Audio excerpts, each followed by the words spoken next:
President Obama has said repeatedly that getting the economy back on its feet is his top goal. But how he may do it has some bankers concerned. CBS News correspondent Priya David is here with that story. Good morning, Priya. Good morning, Maggie and Harry, and good morning, everyone. Washington has already spent hundreds of billions of dollars to help bail out the banks, but they keep asking for more. Now, some on Wall Street are worried that even more drastic action could take place. We're going to have to do more to make sure institutions at the core of our system are strong enough that they can lend. Treasury Secretary nominee Tim Geithner was on Capitol Hill yesterday explaining his vision for how to save a banking system in crisis. One indication of how banks are doing is the price of their stock. Over the last year, Citigroup's stock has fallen 85%, and Bank of America has seen stock fall 82%. Recent sell-offs are fueled by fears that some banks may have to be taken over.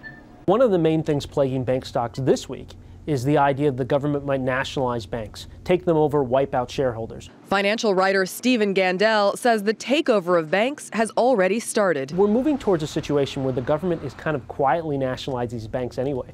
We're putting $20 billion in here, $20 billion in there. Eventually we own the bank. The government is already the largest shareholder in Citibank. In fact, you could already say that we've kind of nationalized Citibank, but the difference is we're not running it. But few economists feel the government has the desire or ability to run the nation's banks. What do you think about this idea of nationalizing banks? Just because you put banks in the hands of government doesn't necessarily mean that they're going to make better loans. So far, the government's efforts to fix the nation's financial mess have failed. So until something works, the fear that some banks may have to be taken over continues to worry investors. People are saying, okay, you're telling me nationalization is the last choice. What's the other choice? I don't see it. The government was forced to run the California-based lender IndyMac for some months after it took over the failed bank last July. By many accounts, they didn't do a particularly good job of it. Maggie. Thank you, Priya David. Thank you. House Republicans have major concerns about President Obama's plan to bail out the economy, and they've requested an urgent meeting with him. We're joined this morning by Congressman Eric Cantor of Virginia, the Republican whip. Good morning, Congressman. Good morning, Maggie. I know that you wanted to meet with the president today to talk about the all-important economic stimulus plan, and you were told he couldn't do it. Is it possible the bipartisan honeymoon is over already? Oh, I don't think so at all, Maggie. This is actually the second day that he's been in office, but there's no question. Everybody here in Washington, as in around the country, feels that we've got to do all we can to get this economy moving again. So we're looking forward to going to meet with the president.